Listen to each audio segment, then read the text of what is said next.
Okay, amazing. I think we'll get started. So, really appreciate you making the time. Thanks for joining us for our webinar to launch the guide on inclusion, diversity, equity, and accessibility in climate resilient infrastructure.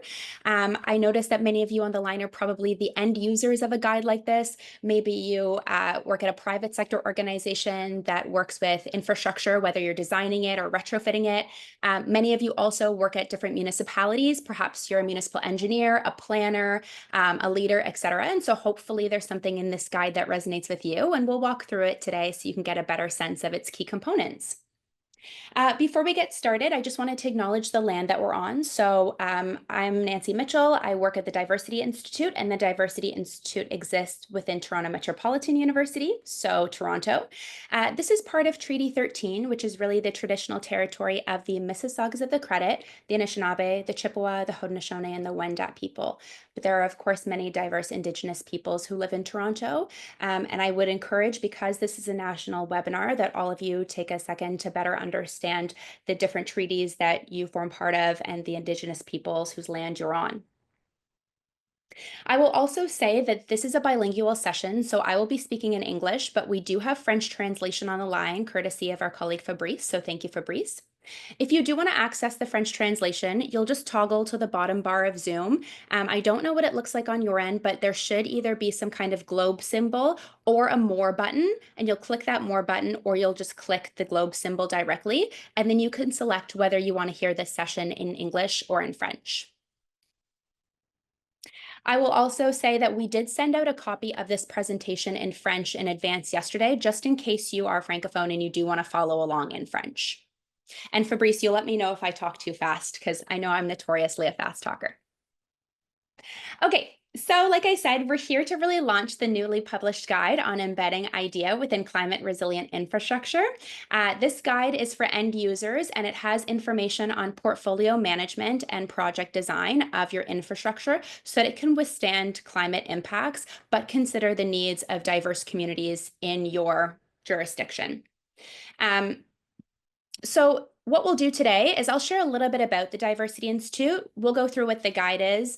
We'll go through the key components of the guide, the benefits, some of the challenges that comes with doing this work, because I think it's important to be transparent about that. And then the general key components of the guide, as well as the appendices, because they offer a number of different examples that you can leverage. I always think it's really helpful to present a guide like this and then provide some examples of how you can actually use things in the ecosystem that are working. Before I continue, though, I will stop and let my colleagues Stephanie Poirier and Ericha Morris give some introductions, and then we'll continue. So let me stop sharing, and Stephanie, over to you. Okay, thank you. So my name is Stephanie Poirier. I am a senior policy analyst in climate change and sustainability at the Standards Council of Canada.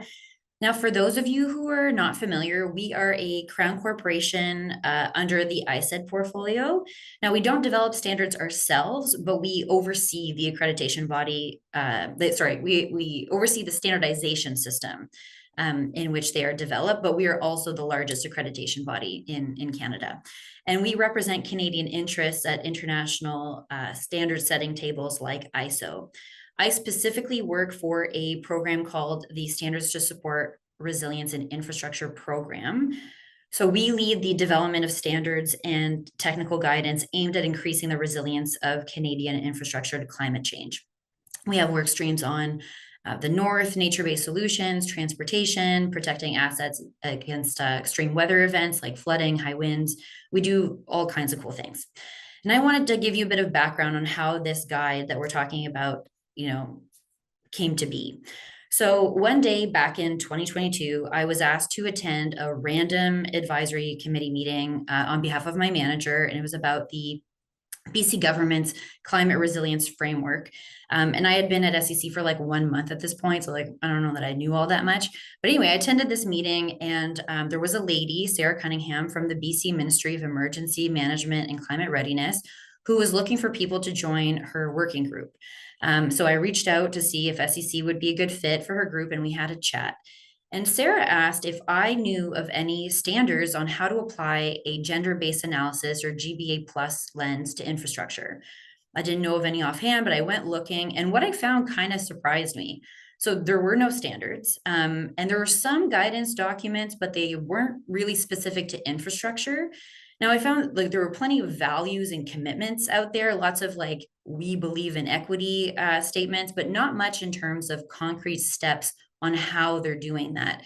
I didn't find much explanation as to how they were considering equity in their policies, their programs, or how it guided their decisions on climate adaptation. So I went back to Sarah with this information and we came up with a pitch to my management on getting SCC to fund the development of the type of guidance we were looking for. Now, obviously, we succeeded since we're here today to talk about it. Now, the next step was to scope the project. So I had another chance encounter, this time at a meeting of the Adaptation Beer Club, which is a thing that exists. And I was talking to a manager from Housing, Infrastructure, and Communities Canada and mentioned that I was starting this project. And she connected me with our next speaker, Ericha. And Sarah recruited someone named Megan Furness from the BC Ministry of Transportation. And for the next few months, we met regularly to shape, what this guide should be, who it was for, and what it should include.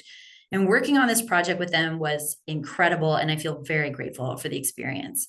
Now, I also want to mention that during this time, I did a ton of engagement for this project to learn what was needed. So I talked with, practitioners like engineers, municipalities, people from provincial and federal governments. I consulted our Northern Advisory Committee. And one thing I heard is that although most people and organizations wanted to consider equity in their infrastructure projects, they just didn't know how, right? So they didn't know where to get the information. They didn't know what questions to ask. Now, SCC is all about translating knowledge into guidance and best practices. So this presented an important opportunity to address a gap that could make a difference for climate adaptation. And because climate resilience is ultimately about people, right? So who cares about infrastructure if there's no one there to use it? Now, one thing to keep in mind, though, is that this is not meant to be a standard. A standard is a document that outlines the best way to do or make a thing, right? So there's usually normative languages like you shall do this. So the document we're talking about is a publicly available specification, which is a type of guide. And if enough people use it and develop best practices, it could eventually inform a standard on embedding inclusion, diversity, equity, and accessibility in infrastructure decision making. So once we finalized the scope of the project, we launched a request for proposals and the Diversity Institute took on the project. They have been an absolute dream to work with. And I think they've done a really amazing job with this guide. They've approached this work very thoughtfully and they've done an incredible job engaging with all kinds of perspectives and expertise. I'm very proud of what's been accomplished and the impact that it could have. I sincerely hope that you're able to apply this guide to your work and share it with others. You might not be able to implement everything, but it gives you a good place to start. And as Megan once told me, it's all about turning the dial. So I'm long-winded by nature. I could go on and on about this because I'm so passionate about this project, but I want to pass it to someone who is much more knowledgeable about climate equity. I would like to introduce Ericha Moores, an integral member of the scoping team and the steering group. She is a senior policy analyst at Housing, Infrastructure, and Communities Canada, and she's going to tell you more about why this guide was needed. Thank you so much, Steph. That really kind words and so accurate. This has been such an incredible project to work on, and I'm very, very happy to be here today participating in the webinar and the launch of the guide. I'm very grateful for everyone on the line for joining us. It's been something that's been very near and dear to my work at HICC and just kind of my career to date. I would just want to start by saying congratulations to Nancy and the team at the Diversity Institute for all of their hard work and getting to this point. And thanks to Stephanie for her leadership in driving this idea forward. My remarks today are going to be very short so we can reserve time for the discussion, but I'm going to talk about the connection between climate, infrastructure, and equity and kind of set up that nexus before we jump into the guide. So if we're starting with climate, impacts across Canada are continuing to grow in severity and frequency. Last year alone, we had $25 billion of losses because of floods and fires and hail. And these are costs that are passed on to governments, to local businesses, to individuals in our communities. And then there are costs associated with health and social impacts that are much more challenging to quantify. due to displacement, evacuations, loss of critical services, and whatnot. So ensuring our infrastructure can withstand the effects of climate change is vital to keeping people safe, maintaining economic growth in a time of kind of unprecedented uncertainty, and protecting our communities. In tandem with everything that's been happening with climate and infrastructure over the past year, we're also at a really critical time in talking about social equity, where we're seeing rollbacks and commitments to DEI across large organizations. And so having this guide published to help folks fill their toolboxes with tangible things that they can be doing is incredibly important. And one of the reasons I'm so proud to be here today. From an infrastructure perspective, when we think about our communities, infrastructure is the backbone of everything that we do. And so what an opportunity that provides in and of itself for building climate resilience. It keeps us sheltered and connected. It moves people and goods across the country, provides safe drinking water and places for recreation, sport, and culture. And it also delivers those services that we rely on for day-to-day activities. And despite the growing and very significant climate risks that we're facing, infrastructure has been identified as one of the top sectors for climate change resilience potential because of the return on investment and the loss of, or the avoided loss and damage. And that potential only amplifies when we think about linking investments to broader issues like social equity. Building long-term resilience to climate impacts can't be addressed without thinking about the people who are experiencing it and those that are experiencing the disproportionate impact. And when we say that, it's because climate change is a threat multiplier. So it exacerbates many of these social issues that we are already facing in Canada and ones that we're also actively trying to address. And British Columbia's heat dome in 2023 provided a vivid example of how climate equity and infrastructure interact together. Over 600 people passed away during that single event, and those deaths were not distributed across society or a community. This event disproportionately impacted the elderly and socially isolated members, and 98% of those deaths occurred indoors in poorly ventilated systems, no access to air conditioning. And so new guidance really is needed to help join these pieces together, to help build resilient infrastructure that reflects current and future climate conditions so that we're making proactive investments in our communities, and that also helps link infrastructure to these broader societal issues, thinking about the populations who will use and benefit from the asset and the service. And so this guidance is one of the first to do just that. The Diversity Institute established a framework that connects climate equity and infrastructure to help public dollars go farther by addressing multiple issues with one single investment. So that kind of multi-solving perspective, supporting infrastructure that is built to last under changing climate conditions, minimizing that loss and damage, and also addressing systemic inequity and trying to get to the root cause of what continues to drive that in our decision making. And so very excited about this guide. It advances Canada's national adaptation strategy as well, which is great. It complements other tools that are already available, including Canada's Climate Toolkit for Housing and Infrastructure, which has a mapping tool that overlays socio-demographic information and climate data. So yeah, the guide will help decision makers prioritize equity-deserving communities and kind of accelerate the full potential that infrastructure investments have in creating communities that are healthy and thriving and work for everyone. So I will pass this over to Nancy to get into it, but thank you all for being here today. Thank you. Really appreciate it.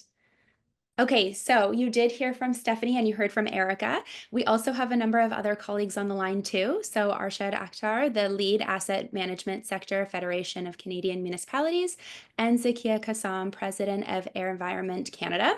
As we go on, I'll present the guide, but then we will have a panel with Arshad and Zakiah to answer some questions, and then we will open it up to any questions that you may have. So feel free to pop your questions in the Q&A box so that when we get towards the end of the session, we can answer those. While I'm here, I also do want to give a shout out to some individuals who maybe you're not seeing, but who were really instrumental in developing the guide. My whole team, so Dryden, Carlos, Derek, and Pavle, as well as the Digital Governance Council that was integral. I know, Daryl, you're on the line, integral in actually helping with all the translation, the meetings, guidance, etc. And then Professor Murtaza Haider from Toronto Metropolitan University. He's a professor of data science and real estate management. So just wanted to give a shout out to some other individuals who were really instrumental. This is a little bit about us. I'll be brief. The Diversity Institute was founded in 1999. We are a research institute and we exist in Toronto Metropolitan University. And we do research on EDIA in the ecosystem, and then we take that research to develop tangible strategies for change that organizations, municipalities, et cetera, can leverage. And we've been doing some standards related work for the 50/30 challenge, and now this is another publicly available specification that we've developed. Okay, so what is the guide? And I won't belabor this too much because Ericha and Stephanie did a great job at kind of like setting the context and the tone. But ultimately, we know that climate change is only increasing in amount and in severity. And many of you in the audience have already put in place some actions that actually consider the impacts of climate change on the infrastructure you manage and the communities that you serve and support. We actually had the pleasure of going through many of the municipal guides from people on the line, so thank you. But not everyone knows where to start when it comes to addressing these issues. Like, we kind of understand how they all intersect, but we don't always necessarily know where we can start because it's such a big topic. And so a guide like this is really meant to be a starting point for many of you who are just getting started, but it also provides some more robust actions for those of you who maybe kind of have a plan already set in place. You're on the path, you get it, and now you need to like continue your efforts. So kind of no matter where you are and what I'll call your journey, hopefully there are some actions here that you can take forward. Ultimately, though, it is a guide that helps end users, so asset owners, including private sector organizations and different levels of government, but specifically municipalities, with the decision making when it comes and risk management when it comes to their infrastructure. So the portfolio that they manage and all of the infrastructure assets that are in that portfolio, as well as when they actually decide to retrofit or design a piece of infrastructure. So it considers the services the infrastructure offers, the users of the infrastructure and their needs, who would be most affected by climate impacts and hazards, and how to address needs through portfolio management and project design. Okay, so how did we develop the guide? Whenever you're developing a standard or a publicly available specification, which, like Stephanie said, is kind of a step down from a standard, there is a process in place that we have to follow. It always starts with some robust research to kind of understand what already exists in the ecosystem. That can be other municipal plans, that can be ISO standards, et cetera, but we want to get a lay of the land or a feel for what exists. Then we go into developing a steering group. This steering group is made up of experts across the ecosystem at a national scale that can help us with developing drafts of the guide, providing their expertise, sharing ideas of who else we can consult with in the ecosystem, et cetera, and then ultimately voting on the final document. So this document was published by consensus. I do want to hit this point home because I think it's really important. The steering group that we convened was convened intentionally to consider end users and people in all their diversity on the steering group, because we've done some work with standard development in the past, and we have done some research on some of the barriers in standards development. And what we found is that if standards or documents and guides of this nature don't consider the needs of end users in the development or on these kind of committees, they might be too abstract to actually put in place. So if you go into the documents that Dryden has popped in the chat, you'll see a list of the steering group members. Ericha, Arshad, and Zakiah were on it. It consisted of Indigenous peoples, municipalities, engineers, planners, etc. Then we went into a public review process. This is where we posted a draft of the document online for a month, and we did intentional outreach with diverse communities, Indigenous peoples, municipalities, etc., so that people could actually comment on the document. And we had over 4,000 views on the document, which is great. And then, of course, there's always an iterative collaborative process after we get all of your feedback to massage it into a final document that the steering group votes on. So just kind of so you can have a sense of the steps we followed. This took about a year in total. Here are the components of the guide at a high level. So really, when you open the guide, you'll see that it consists of the scope, which I already went through a couple of slides back. It consists of normative references. Here we reference any key documents and ISO standards that were really heavily used in the development of the guide. We have our terms and definitions. This is really important, so we ensure that we're all on the same page when we're talking about what is a hazard, what is vulnerability, what do we mean by equity, what do we mean by climate change, those kind of things. Then we go into some of the background, and this of course exists in research like across Canada, but we wanted to put some information kind of brief and high level at the introduction of the guide to frame it. So you have some information on the impacts of climate on diverse communities. You have some information on the benefits of embedding IDEA in climate resilient infrastructure and the decisions you make. You have some information on the barriers and challenges that come with this work, because of course we know that there are challenges when it comes to coordination, cost, et cetera, and we want to be upfront in recognizing those. And then the meat and potatoes of the guide is really section 7, which is the framework, and I'll go through that. It has a couple of key components. And then, like I said, there is an appendix at the very end that offers some strategies or different ecosystem examples that you can leverage so that you don't feel alone in the work and you can kind of see what other municipalities are doing. So that's an overview of the guide, and then we'll go through it together. So section 4 really speaks about the impact of climate change on diverse communities. And like I said, we know that this exists in the literature. We're thinking of impacts of it on Indigenous people, racialized people, women, so on and so forth. And just a couple of things that I'll raise is that colonial practices and historical displacements have really led to many Indigenous peoples moving or being subjected to remote communities that are more prone to flooding, wildfire, et cetera, without adequate infrastructure to support them.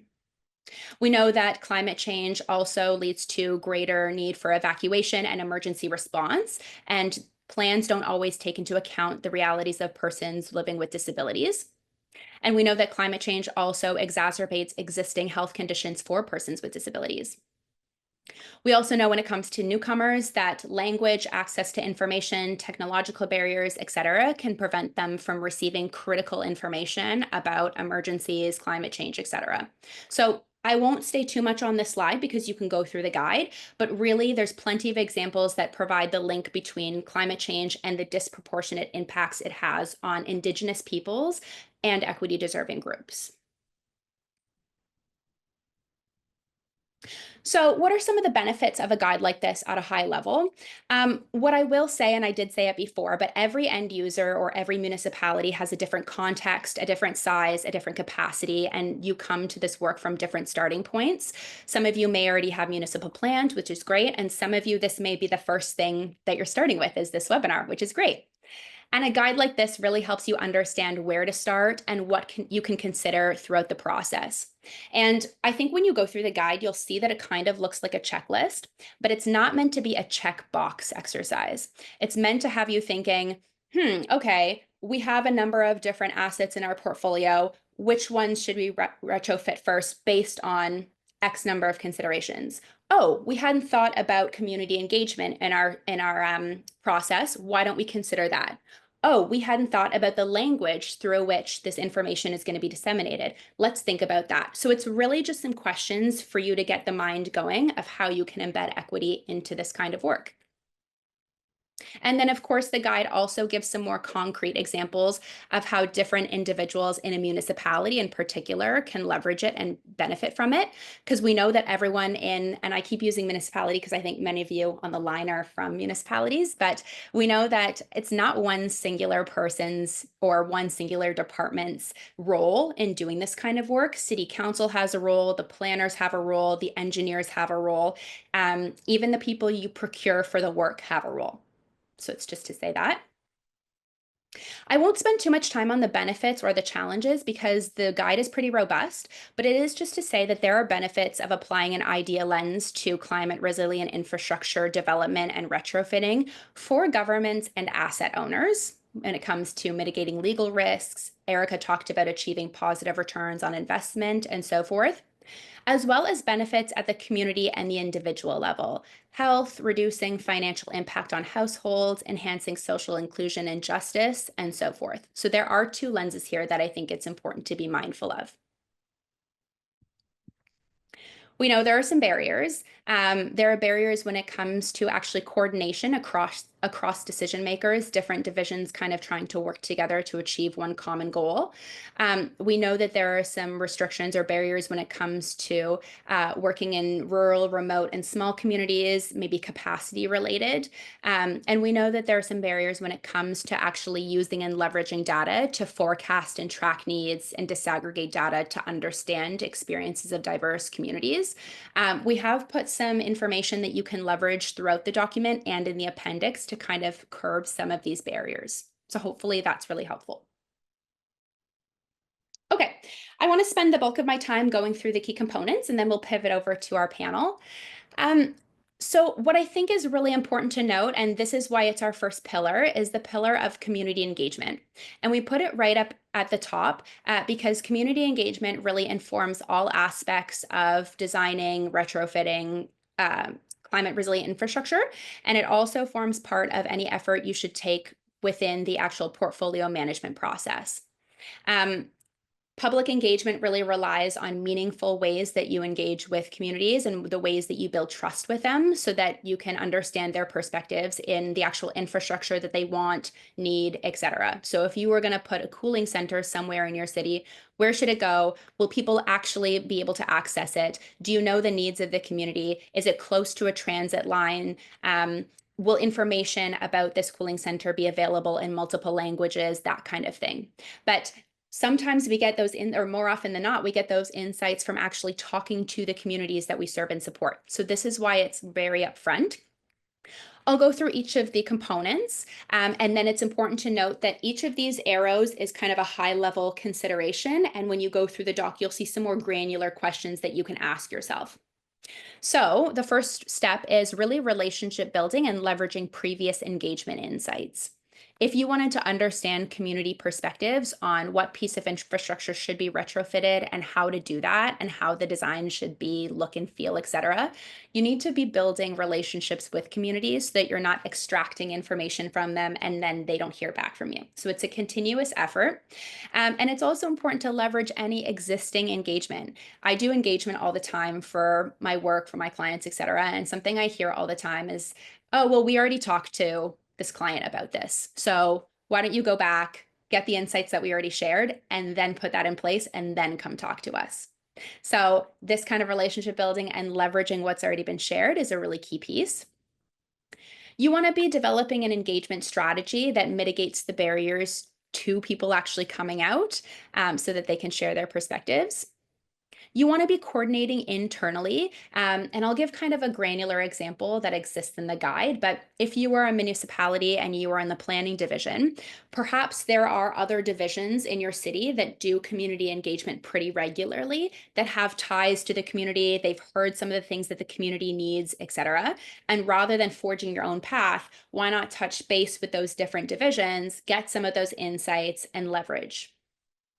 You're going to need a budget and resource considerations for any engagement that you do, because of course you want to do it in a meaningful, thoughtful way.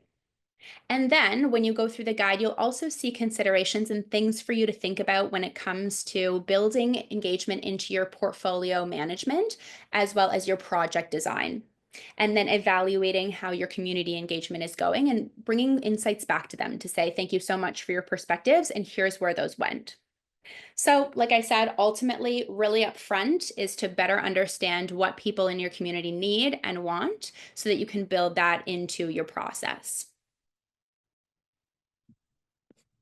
The next section, section 7.2, really speaks to the portfolio management and project prioritization.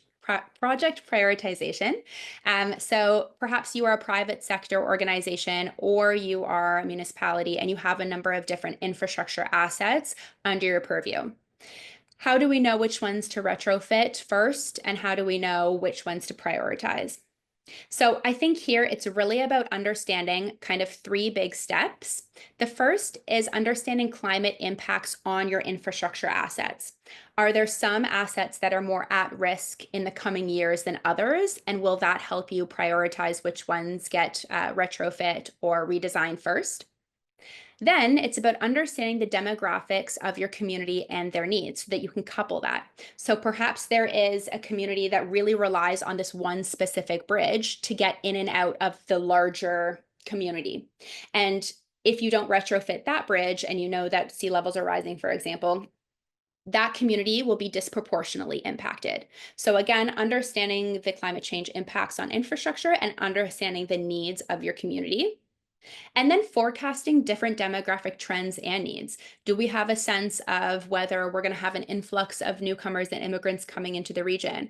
We know that Indigenous youth are one of the fastest growing populations in Canada broadly. So do you have a sense of the different communities that are going to be coming into your space so that you can support them with a more forward-thinking mindset? Then, as part of the portfolio management process, what we understand is many planners and engineers actually undertake some kind of climate risk assessment. Your risk assessment may look different than what exists in the guide, and that's totally fine. It's really about us providing some high level guidance that can be slotted into your existing climate assessment that you can consider. And what our team found when we were doing this work and having our conversations is that climate risk assessment often focuses on time and cost, but perhaps not the actual risks that exist for communities. It doesn't often consider the legal risks of not complying with treaty rights and building infrastructure on top of that. Doesn't necessarily consider the different accessibility and legislation that you need to follow.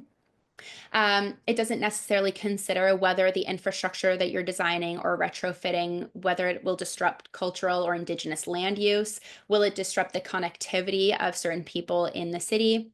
Will it disrupt traditional food sources? Does it build on land that contains pollutants that then would again disproportionately impact some communities?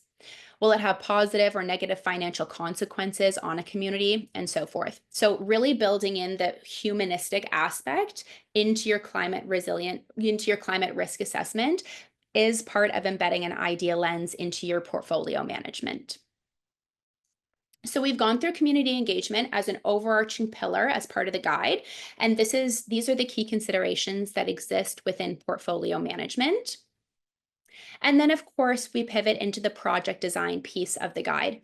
And here, this is where you have perhaps managed the assets in your portfolio. You've decided that you need to retrofit a specific piece of infrastructure, or you've decided, actually, we need a cooling center in our city, et cetera. Now, how are you going to design those pieces of infrastructure to be mindful of the needs of communities? And it's even the most basic things like the location of the cooling center. And like I said, will it be near a transit line so that people who don't have access to vehicles, lower income individuals, et cetera, can actually access it?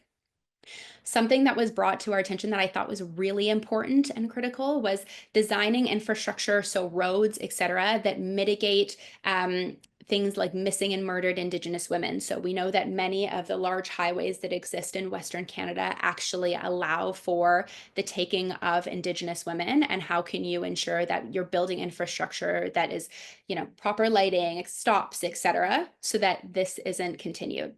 So it's really about thinking of how you're actually designing the infrastructure, the accessibility of it, so that it meets the needs of diverse communities. And that, again, goes back to section 7.1 on your engagement with communities and their specific needs. So those are the three big components of the guide. And hopefully when you go through the guide, you'll see some very granular questions that you can ask yourself. But I won't go through all of them because the guide is quite long and I think you can have a look. And then, of course, there's the appendix. But before I go to the appendix, I will just say that there's a checklist that you can go through. We created it, but it's your responsibility to populate it, although we did get started for you. And it would just be about you putting the key actions into this list so that it's something that you can rely on. And it relies on a comply or explain model. Our team's not looking at it. There's no firm compliance for a guide like this, but it's just an accountability measure on your end to say, have we thought about these pieces? Yes, no. And if no, why didn't we think about it? Was it a budgeting constraint? Was it a time constraint? Was it a coordination constraint, et cetera? And then if it was one of those things, How can we mitigate that in the future so that we are able to incorporate that action into our decision making moving forward? So it's an accountability and a transparency piece on your end so you can keep stock of all of the things you're doing to ensure that idea is better baked into your engagement, your portfolio management, and your project design. The appendix I'll go through briefly, and then we'll go through our panel with Zakiah and Arshad. But it's really some guidance on using Statistics Canada data tables because, as I mentioned, leveraging data is a really big piece of understanding what people need. But I know that not everyone is a data scientist, myself included. So we provided some guidance. And then we also provided some case studies on stakeholder engagement, climate risk assessments, et cetera. And then we provided some more general guidance on equity tools and measures, guidelines for social procurement, et cetera. Because a big part of this too is understanding your team's composition and the composition of those that you end up procuring your projects out to. So we provided some guidance on that. So that is the guide. I do see some questions in the chat, or in the Q&A box, so we'll be happy to answer that in a couple minutes. But I'll stop sharing my screen and we can go into some questions with Zakiah and Arshad. Okay, so I've got a couple of questions. This first one is for both of you.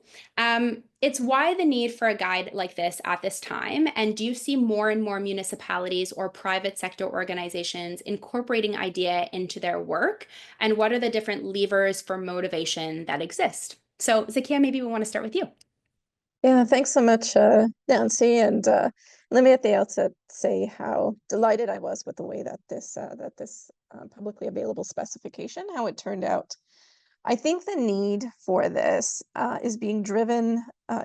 One of the main factors is when we have climate hazards that actually materialize. So the Ericha had mentioned the BC Coroner's report, which I've read, and it was just shocking how equity deserving groups had been disproportionately impacted by the impacts of climate change.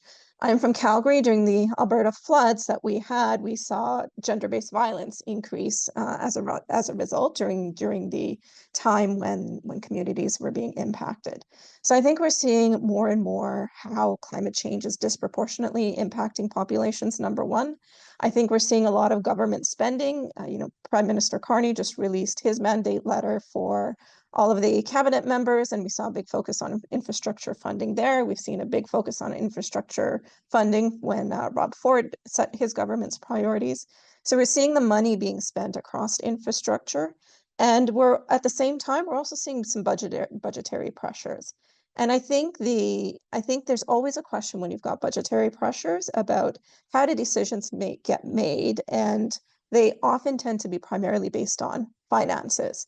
And so consideration of equity and what that means in a society, particularly when you're talking about public spending, I think that doesn't always come front and center. And I think this guide in that confluence of climate change impacts, disproportionate impacts, the focus on infrastructure funding, and yet we've also got some financial pressures. It's just the perfect time for us to be having these discussions in a really structured way.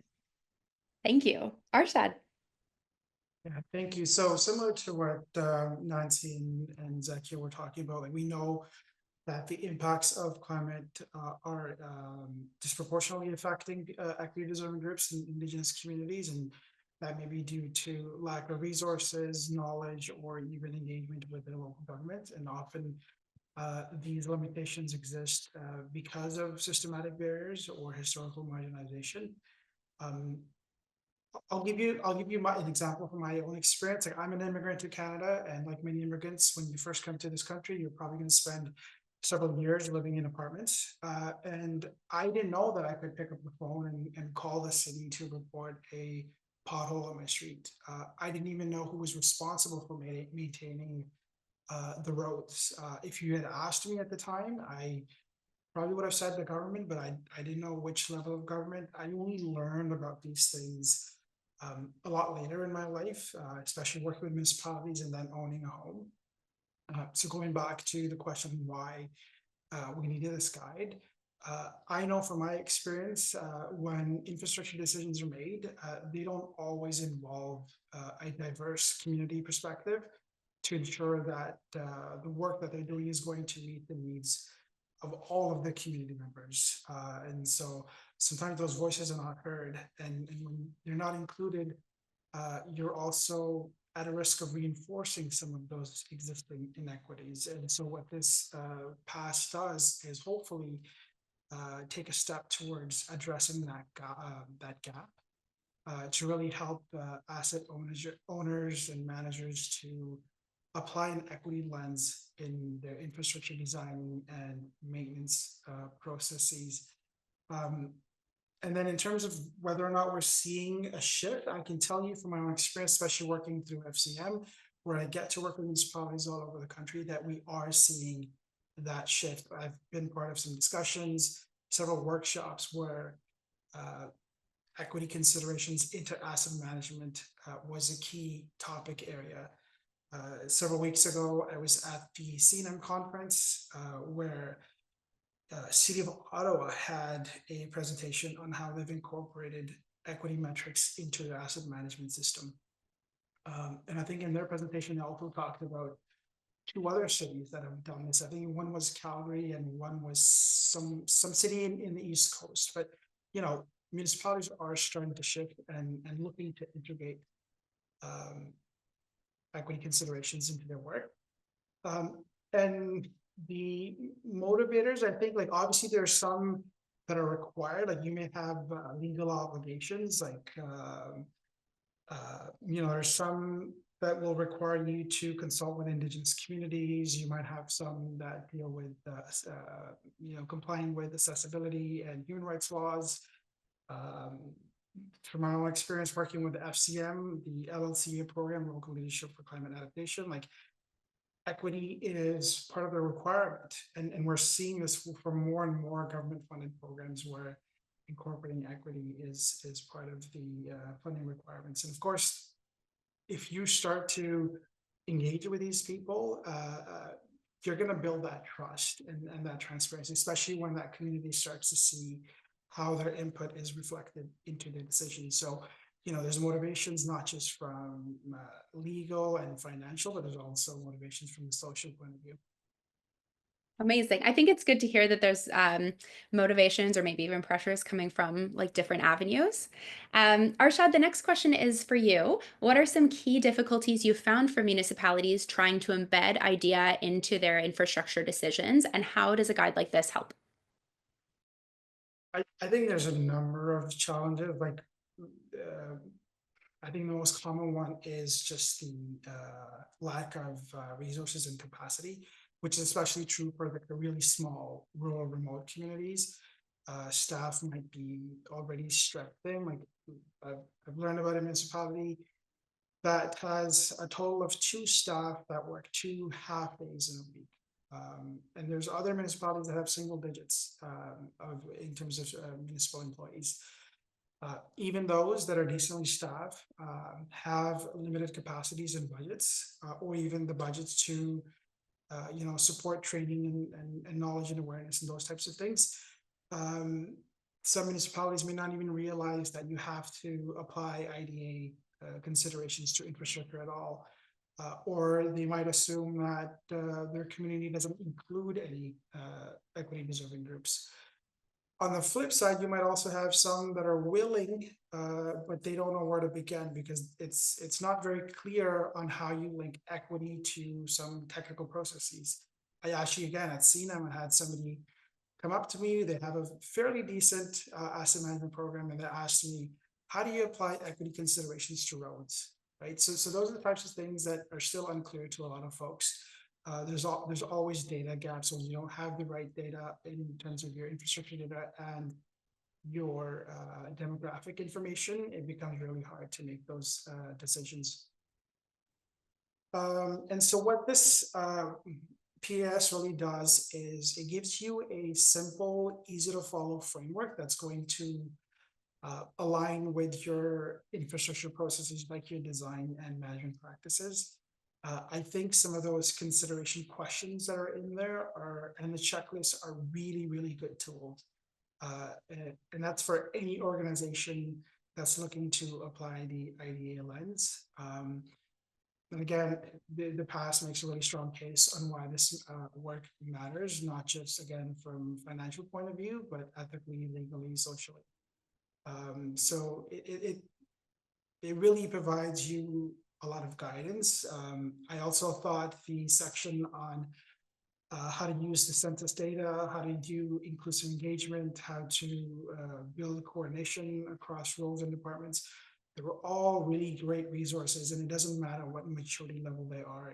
Those questions and some of those guidance points are really key and really useful to get that conversation going and build momentum.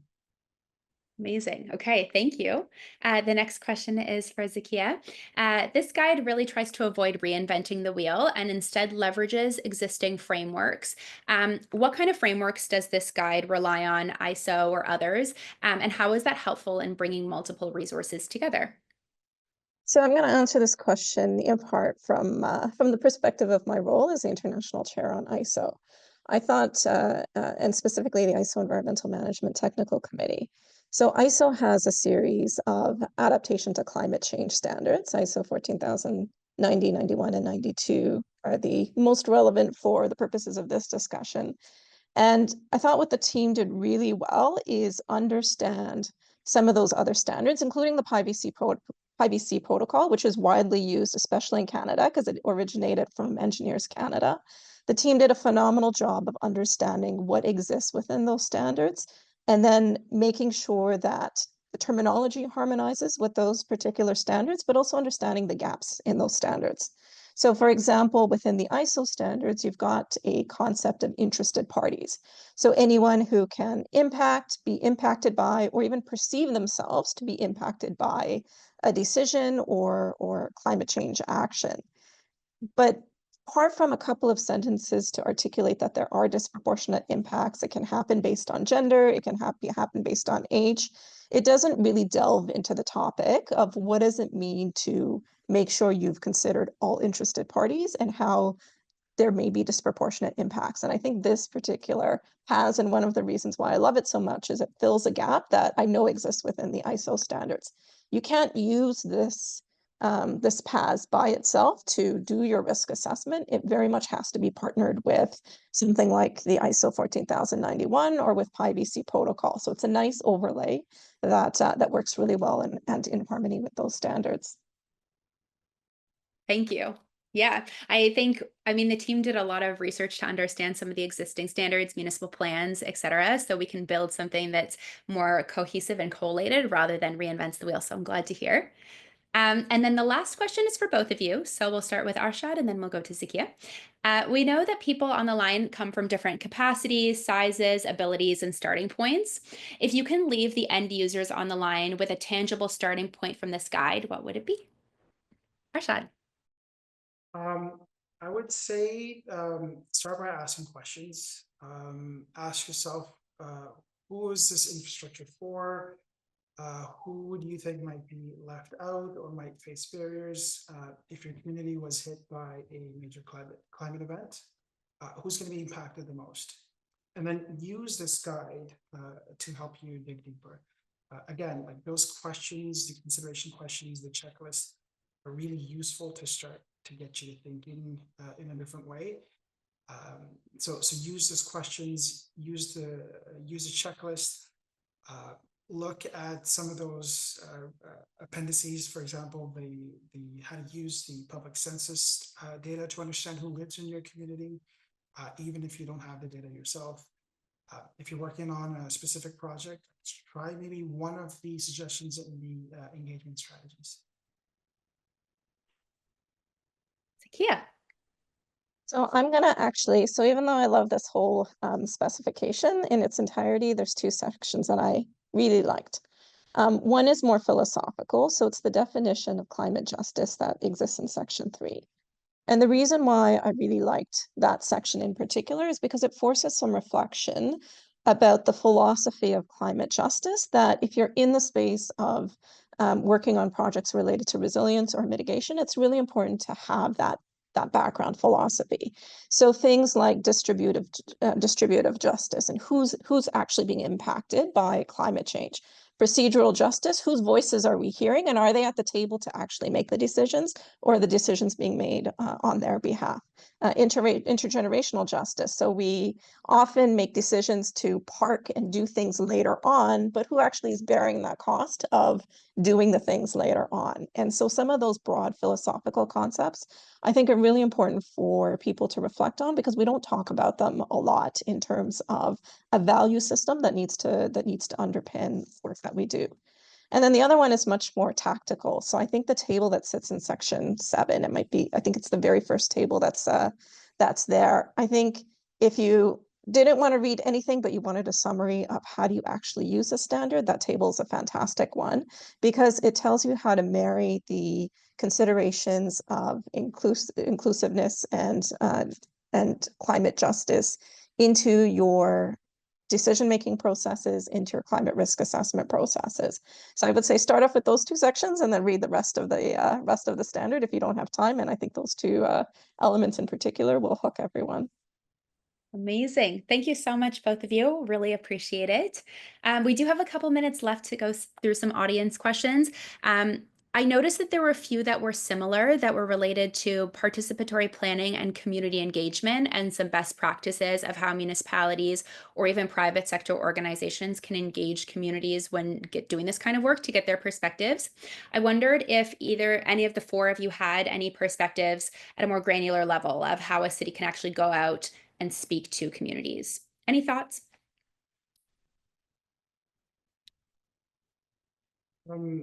I know, so we get to work with a lot of municipalities, and we're really encouraging municipalities to start to go out and engage with diverse communities. And I don't think there's a best practice out there. We've seen some really good examples.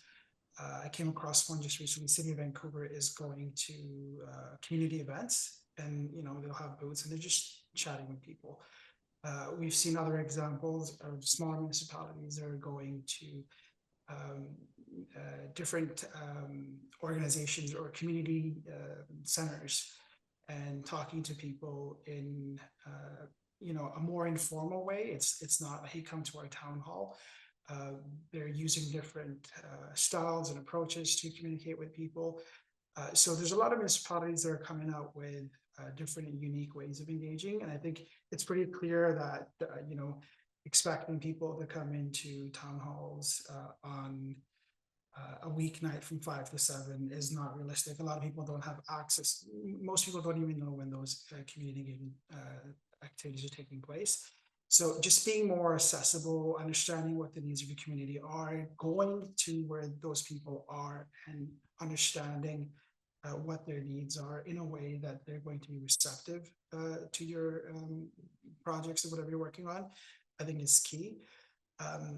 Maybe we've got some resources out there that talk about some best practices, but really it's you have to be creative. You got to go where they are and be approachable. And I think that's I'd say that's the best practice in my opinion. Yeah, I love that point. I think going to where people are, and just in our experience doing community engagement, also leveraging intermediaries. I find I've had the best success with engaging communities when I even identify a community center, a place of worship, etc. And I reach out to those individuals, and then I host some kind of session at a space where people were already convening rather than them having to come to me. So perhaps there's already an existing programming. I go there, and oftentimes I brought facilitators with different language capacities to support some kind of session. So going to where people are and leveraging intermediaries. I thought this one was interesting. It might be for you, Zakiah, but it could be for anyone. This person said, for me, the guide is grounded more on a human rights-based approach rather than an EDI framework. Any thoughts on that? And I think it could be both, but what did you think? Because you just mentioned something on justice. Yeah, I think it really is both, because equity does have a human rights component as well. I think the framework comes in, especially in section 7. So I think what you see in this is a discussion of some of the key concepts in section 3, the explanation of how it manifests through section 4 and 5. And then I think in section 7 is where you actually get to the framework of how do you take a project and actually unpack it in its various dimensions to consider the equity deserving groups as part of that project. So I think yes, there is a lot of discussion, and that's kind of why I pulled out that section 3 on climate justice, because I do think, and it was a conversation that we had as a steering committee on that balance between actually unpacking concepts related to climate justice and having that discussion and forcing that reflection versus something that is actually usable to individuals who do a risk assessment. So, and that's why I say you can't use it by itself, but it is a fantastic overlay on top of a PIVC or on top of an ISO 14091 standard. Amazing. I'll just respond quickly to Beatrice. If you were looking for some more high-level governance pieces, there is some stuff that exists in the appendix that speaks to the difference between consultation all the way up to co-design that might be helpful. I think we only have time for one more question, and I thought we could take Isabel's. How workforce-related aspects, so employee skills and training, are taken into account in the guide. We do have some stuff on this, but I'll let the group answer first, and then I'm happy to jump in. Anyone want to speak to that? Team composition or financial returns for communities?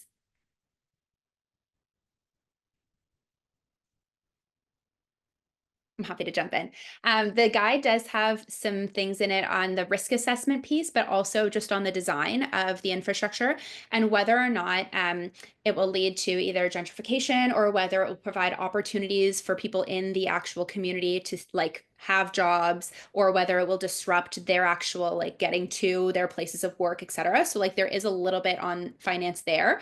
But then in terms of team composition, which I think is more about your question, and I kind of glossed over it, so apologies for that, but in the project design section, there is a whole section on team composition and procurement, and it does include things like how diverse is the team actually retrofitting or designing the infrastructure, recognizing that those different perspectives actually lead to innovative solutions. And then there's a whole piece on training and the capacity and competency of the people who are going to be on the team. And if you are quote unquote outsourcing any of that to a vendor, whether they have that competency and whether that expectation has been placed on them to have that competency. So I think when you go through the guide, specifically section 7, specifically project design, you'll see those components in there. I think that's it for our time, but I'm happy. Dryden can put my email in the chat if you do have additional questions, because I know there's a bunch more. It's just that our time goes until 3. But I'm happy to answer them via email, or I'm happy to redirect them to anyone on the panel. But otherwise, we really appreciate you making the time today. We can pop the links to the guides again in the chat if you need them. And otherwise, I really hope that this is a great starting point for many of you who are just starting in what I'm calling your journey. Or if you're further along, hopefully there's some nuggets of information there that you hadn't thought of that are useful. So thank you again, and hope you have a great rest of your day.